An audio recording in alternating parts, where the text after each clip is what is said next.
Hola, ¿cómo están ustedes? Qué gusto de saludarles. Vamos a conversar hoy día acerca del profeta Jeremías, contarle algunas cosas interesantes que son necesarias de aprender respecto de un profeta cuya relevancia histórica es innegable en la historia del Antiguo Testamento y particularmente en el periodo profético. El libro de Jeremías tiene 52 capítulos y está dividido en tiene cuatro divisiones naturales. Primero tiene una introducción que dice relación con su llamamiento, en donde podemos objetivar o identificar la identidad del profeta Jeremías, los aspectos de su llamado, su trabajo, las visiones que tuvo, la misión que le fue encomendada y la protección de que era objeto por parte del Señor. Una segunda división que va desde el capítulo 2 al 45, podemos encontrar el cuerpo de los mensajes de Jeremías. Hay un mensaje claro para Judá y Jerusalén. Hay una clara denuncia por el pecado y la ingratitud del pueblo respecto de los favores concedidos por el Dios del pacto. También hay profecías que señalan aspectos de la caída de Jerusalén antes y después de esta. La tercera sección o división podríamos identificarla como la profecía al mundo de los gentiles, que va del capítulo 46 al 51. Hay profecías y juicios contra las naciones extranjeras o paganas, de acuerdo a los pecados y los crímenes que éstas cometían, y fundamentalmente en relación a la idolatría. Hay una cuarta edición o sección, que es el capítulo 52, que finalmente es la toma final de Jerusalén por parte de los babilonios. Se narran los sucesos de la caída y la cautividad de Judá, que está evidentemente que es asolada por los ejércitos de Nabucodonosor y puesto un sitio que finalmente implicó la caída total del reino del sur. Respecto al autor, se identifica a sí mismo como Jeremías en el capítulo 1 del verso 1 al 3. Señala las palabras de Jeremías, hijo de Hilcías, de los sacerdotes que estuvieron en Anatot, en tierra de Benjamín, palabra de Jehová que le vino los días de Josías, hijo de Amón, rey de Judá, en el año 13 de su reinado. Le vino también en días de Joacim, hijo de Josías, rey de Judá, hasta el fin del año 11 de Sedequías, hijo de Josías, rey de Judá, hasta la cautividad de Jerusalén en Babilonia. Jeremías tenía un escribano o secretario fiel, cuyo nombre era Baruc, quien escribía las profecías que Jeremías pronunciaba en la ciudad de Judá y otras que también fueron referidas en Egipto. La fecha del libro probablemente se escribió entre los años 626 al 586. Su primera profecía fue en el año 626, durante el reinado del rey Josías, uno de los mejores reyes de Judá, y continuó profetizando hasta la caída de Jerusalén en el año 586, cuando ocurrió la destrucción del templo, y probablemente haya muerto en Egipto, donde él fue llevado después de la caída de Jerusalén.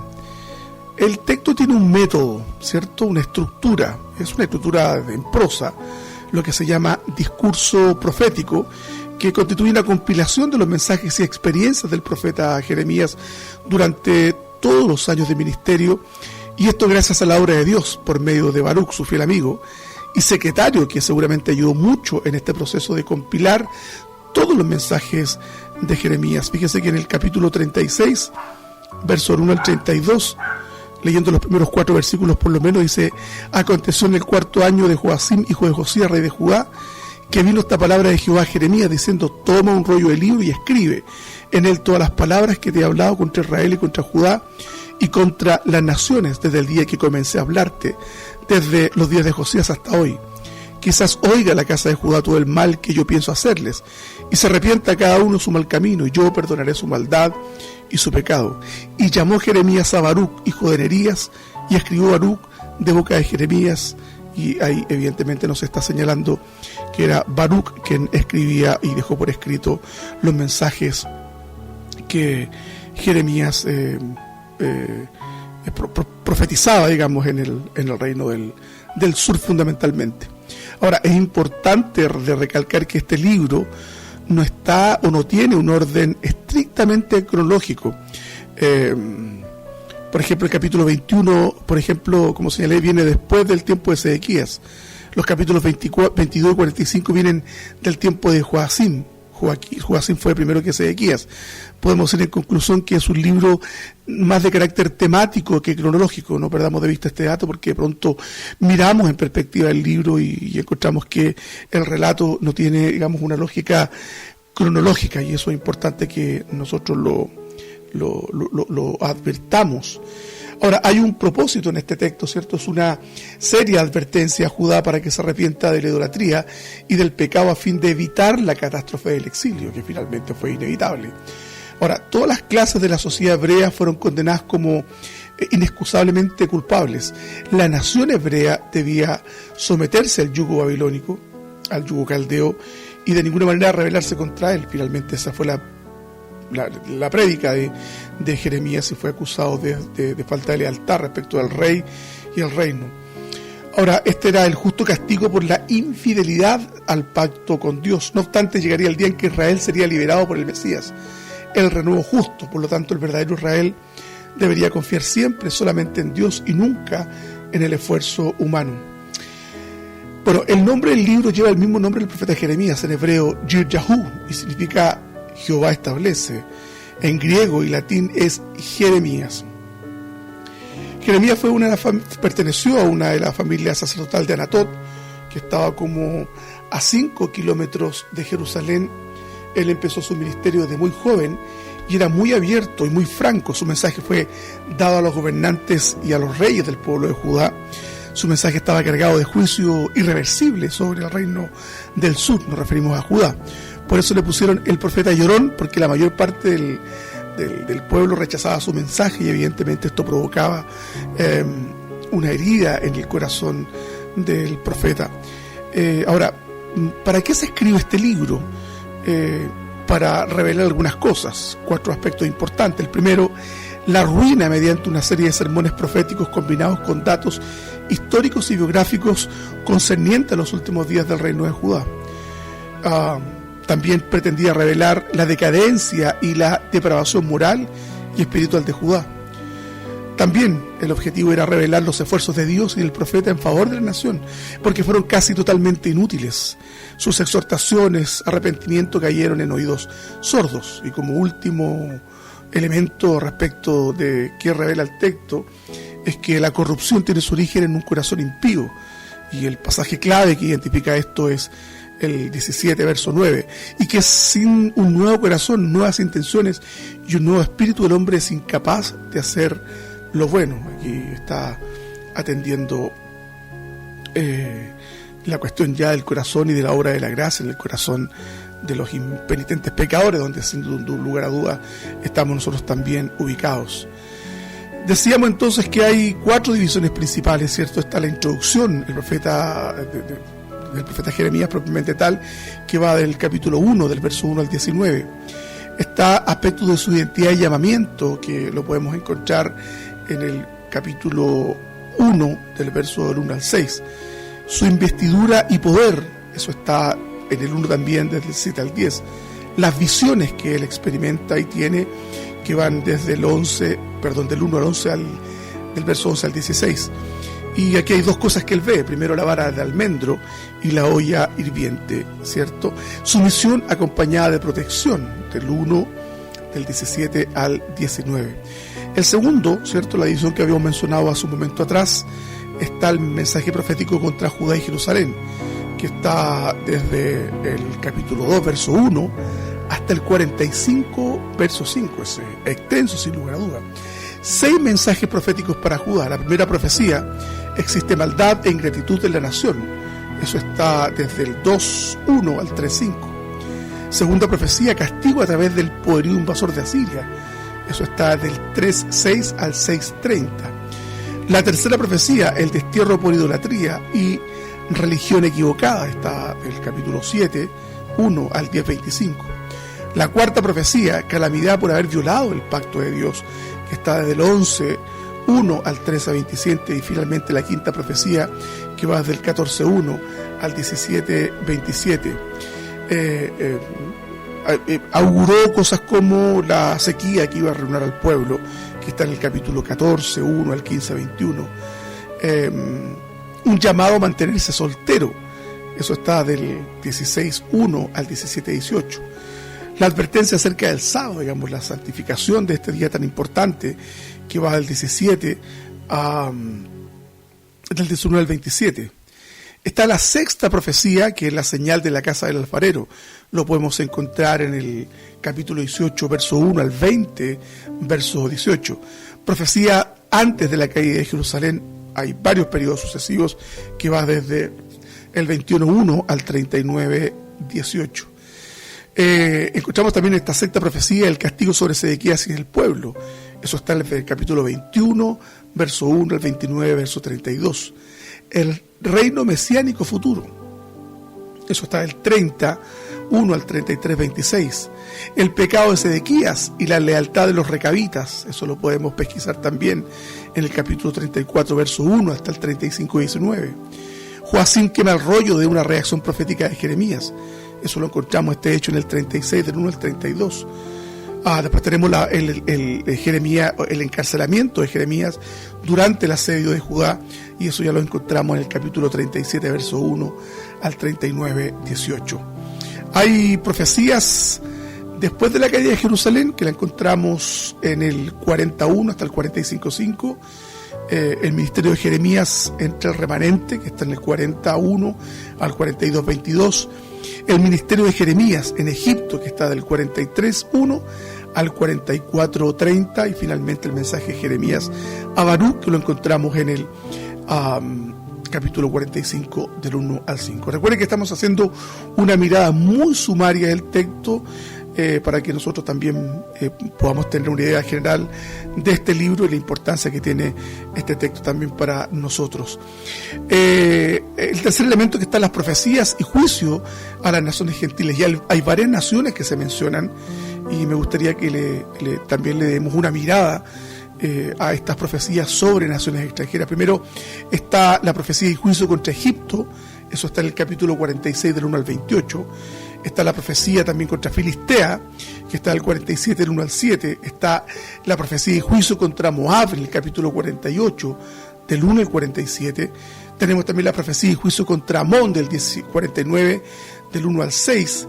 Tenemos la profecía y juicio contra Edom, que está en el 49, desde el 7 al 22. Encontramos también la profecía y juicio contra Damasco, del 49, del 23 al 27. Encontramos también la profecía y el juicio respectivo contra Arabia, que está desde el 49, del 34 al 39. Y finalmente la profecía y juicio contra Babilonia, que lo encontramos en el capítulo 51 al 51, 64. Y tenemos entonces la conclusión, que es el suplemento, digamos, de la caída de Jerusalén, que ya está en el capítulo 52, del verso 1 al 34, y también en esta conclusión encontramos la caída de Jerusalén, el 52, del 1 al 11, la terrible destrucción de la ciudad y la cautividad del pueblo durante 70 años aproximadamente, y encontramos esto en el capítulo 52, del 12 al 16. Los caldeos roban los utensilios sagrados del templo, que fue profanado el templo del Señor, y está esto registrado en el capítulo 52, del verso 16 al 23. Asesinato a los representantes del pueblo de Judá. Ese terrible hecho está escrito en el capítulo 52, del 24 al 27. La cantidad de 4.600 que fueron llevados cautivos a Babilonia, el 52, del 28 al 30. Y Joaquín es liberado de la prisión, lo encontramos en el capítulo 52, del 31 al 34. Fíjese que el libro de Jeremías es citado aproximadamente 50 veces en el Nuevo Testamento. Jeremías es el autor, escribe el libro más largo de la Biblia, es por tanto la pieza literaria que contiene más palabras, aunque muchos de sus capítulos se escribieron en prosas, ¿cierto? Incluye también un apéndice, y la gran mayoría de las secciones de obra son predominantemente poéticas de la más alta calidad que encontramos en el Antiguo Testamento.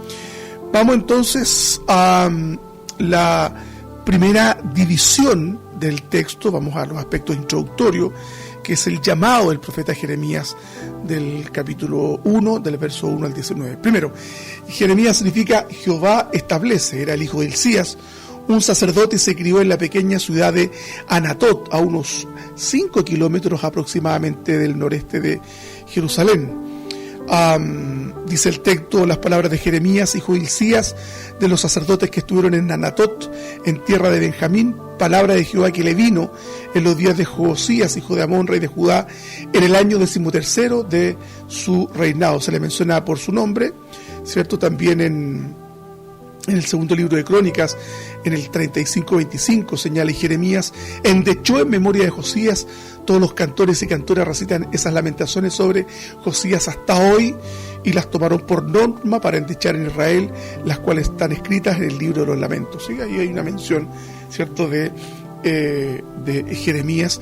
De igual forma, encontramos el nombre o la identificación del profeta Jeremías como profeta propiamente tal en el libro de Esdras, en el libro de Daniel, y en el Nuevo Testamento, como hemos mencionado. Fíjese que Jeremías nunca se casó, él no se matrimonió, como decimos, ¿cierto? En el capítulo 16, verso 1 al 4, señala lo siguiente.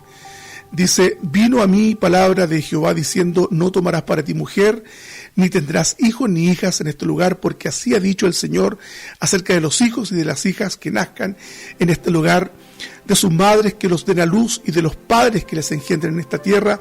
De dolorosas enfermedades morirán, no serán plañidos ni enterrados, serán como estiércol sobre la faz de la tierra, con espada y con hambre serán consumidos, y sus cuerpos servirán de comida a las aves del cielo y a las bestias de la tierra. Muy riguroso, muy duro. El texto de Jeremías nos da la idea que era un hombre que tenía una buena posición económica. Su llamado fue en forma de un diálogo entre Dios y su persona cuando tenía aproximadamente entre 17 y 20 años de edad. El Señor confrontó a este hombre, a este joven Jeremías, con la realidad de su elección, y pasando por alto la natural objeción que éste tiene, lo capacita y lo comisiona como profeta de las naciones. En el capítulo 1, del verso 1 al 10, nos explica, ¿cierto?, esto que estoy describiendo. Su ministerio comenzó en el año 13 de Josías, es decir, más o menos en el año 626 a.C., y se extendió más allá del reinado de Sedequías en el año 586. 50 años aproximadamente duró todo su ministerio, y fue durante los reinados de los últimos 5 reyes de Judá, los menciono: Josías, Joacás, Joacín, Joaquín y Sedequías. De estos 40 años ministró en Judá, y 10 aproximadamente ministró a un remanente, digamos, rebelde en Egipto. Jeremías fue el último profeta mayor de Judá antes de la caída de Jerusalén, el año 586. Jeremías tenía el ministerio más difícil en el Antiguo Testamento, porque él se encontró con una extraña combinación, una suerte de sincretismo religioso, donde predominaba entre otras cosas las religiones cananeas, el baalismo de Jezabel, los cultos de Babilonia y un sentido también del judaísmo oficial, sin lugar a dudas. Él se enfrentó a los sacerdotes hipócritas, falsos profetas y reyes corruptos. Su profecía, mensajes y tema principal era la venida del juicio de Dios sobre Judá, su pueblo rebelde, y que éste naturalmente iba a ser llevado cautivo por los pecados que fundamentalmente tenían que ver con la infidelidad hacia Dios mismo. Por tal motivo, no nos podemos extrañar que lo conozcan como el profeta llorón, ¿cierto? Porque hay un plañir, hay un llanto permanente de dolor que experimentaba este profeta en razón de un pueblo que no prestaba atención al mensaje, teniendo claridad, ¿cierto?, que el profeta estaba vaticinando la pronta caída de Judá, que finalmente ocurre en el año 586. Fueron 3 arremetidas de los babilonios contra el reino del sur. Hay que mencionar que el año 722 a.C., Israel, ¿cierto?, el reino del norte, había caído bajo la espada de los asirios, y aún así el reino del sur no aprendió la lección y finalmente fue arrasado por las fuerzas militares de los babilonios encabezados por Nabucodonosor. Jeremías profetizó en la hora más oscura de esta tierra, pero igual mencionó que un remanente regresaría de Babilonia después de su cautiverio para restaurar su forma de vida y adorar a Dios de nuevo en el templo, y eso lo podemos encontrar en el capítulo 32 del verso 26 al 44. Tenemos entonces la segunda división, que son los mensajes proféticos contra Judá y Jerusalén, y esto, como lo hemos mencionado hace un momento atrás, va del capítulo 2 del verso 1 hasta el 45, verso 5. Usted podrá darse cuenta que es muy extenso la cantidad de espacio de texto que aborda estos mensajes proféticos. Ahora, es importante señalar que en esta segunda división, en la parte más grande, más extensa de este texto, de este libro, y aquí el profeta comienza con 6 mensajes proféticos predicados los días de los reyes Josías y Joacim. Estos 6 mensajes cubren un periodo aproximado de 40 años del ministerio de Jeremías.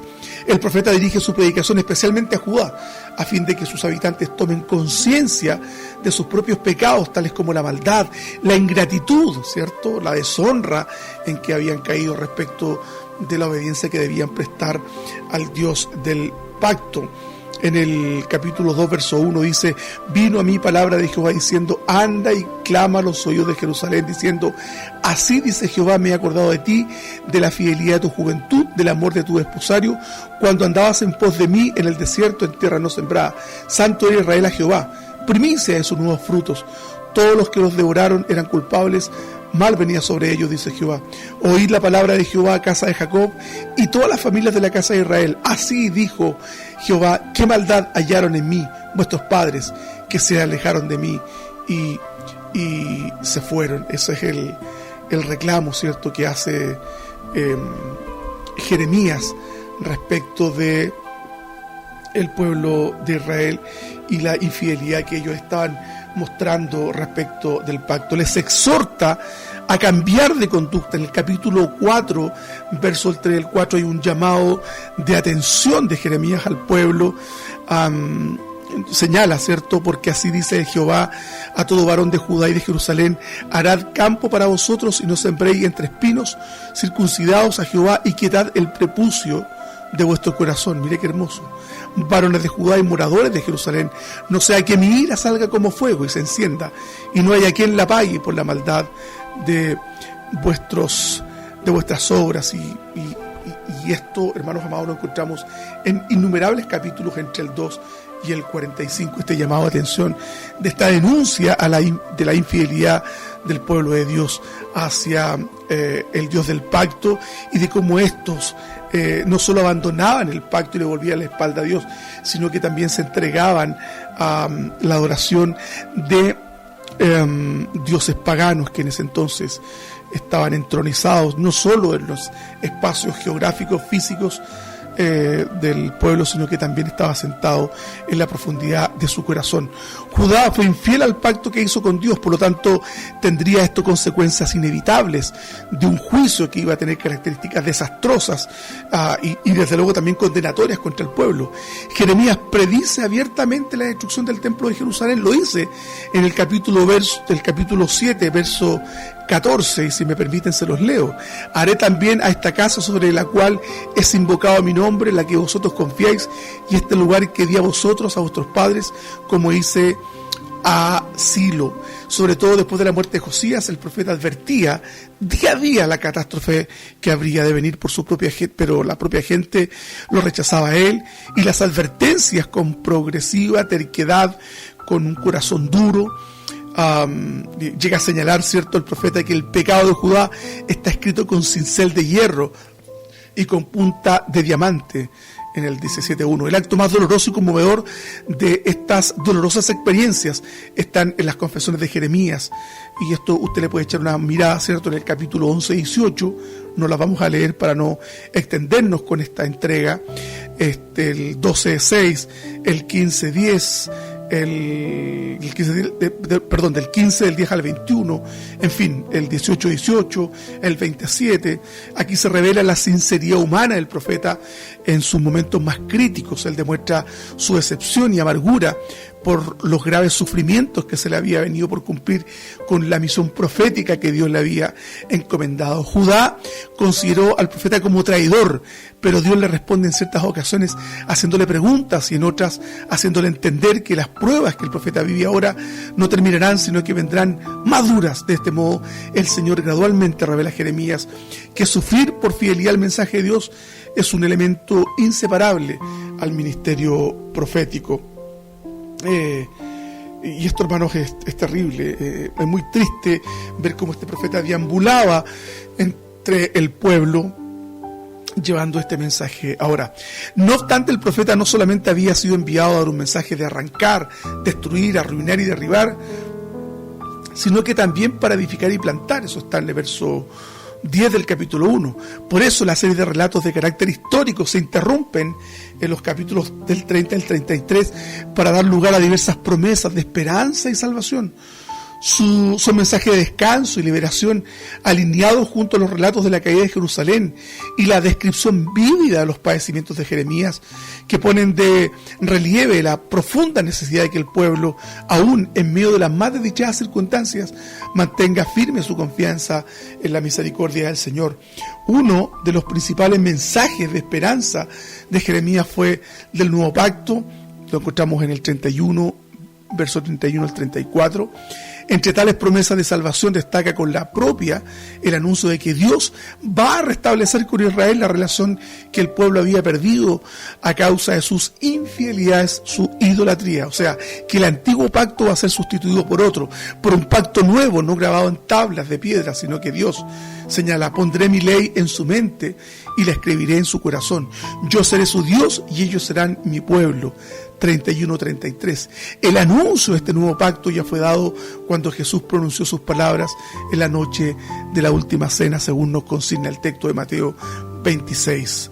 Por lo tanto, la salvación en el nuevo pacto ha llegado a los gentiles, a todos los pueblos, no solo a los judíos, y en el futuro llegará a la nación de Israel, según también estiman algunos. Jeremías, después de vivir todas las experiencias de su vida y profetizar la caída de Jerusalén, también predijo el retorno de Judá de la cautividad, como también la restauración en el reino milenial.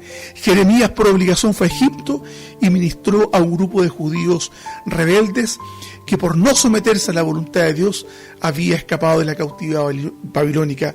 El profeta más tarde muere en Egipto después de haber profetizado permanentemente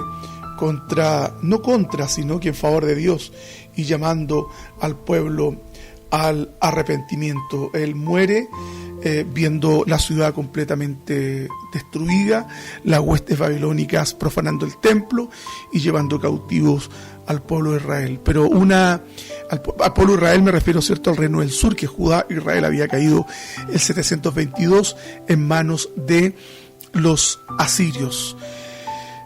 Jeremías es un profeta que sin duda su persistencia, su fidelidad al Señor debe ser una lección para cada uno de nosotros en nuestras vidas, de entender que quienes estamos llamados a profetizar, ¿verdad?, la verdad de Cristo en medio de las naciones, vamos a ser sometidos al vituperio y al escarnio público muchas veces. Si no hemos padecido por Cristo hoy día, es porque quizás no estamos siendo todos los radicales que deberíamos ser. Por lo tanto, el llamado a atención, al igual que Jeremías, es proclamar a las naciones que hay salvación en el Señor y que el pecado está acabando con este mundo, con la sociedad, el egoísmo humano, la violencia, que todo se deviene de que el hombre le ha vuelto las espaldas a su Creador. Por lo tanto, hermanos amados, la misión que tenemos nosotros es volvernos al Señor. Nosotros primero, nuestro corazón, y después llamar la atención de aquellos que no han oído el mensaje de salvación.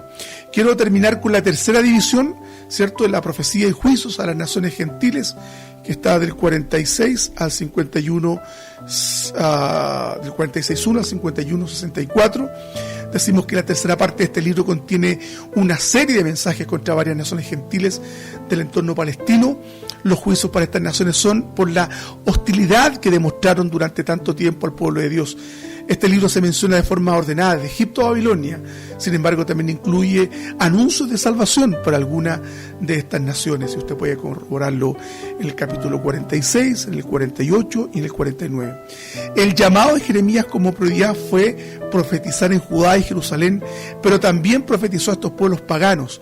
Dios no podía olvidar la realidad de los pueblos vecinos y el importante significado de su presencia en el transcurso de la historia de Israel. Igualmente, los mensajes que Jeremías les da a estos pueblos extranjeros son convincentemente profundos, declarando que el Señor no solo es el Dios de Israel, sino de todo lo creado. No solo es el Señor de una historia en particular, sino que es el Dios de toda la historia humana. Y como escogió a ese pueblo elegido, también gobierna aquellas naciones que no eran hebreas o judías propiamente tal. Espero que esta mirada de este interesante libro le haya sido de utilidad, y vamos a tener también una segunda parte de esta mirada sumaria al libro de Jeremías en otra entrega de podcast. El Señor les bendiga mucho y espero que nos mantengamos fieles al Señor siempre. Dios les guarde. Adiós.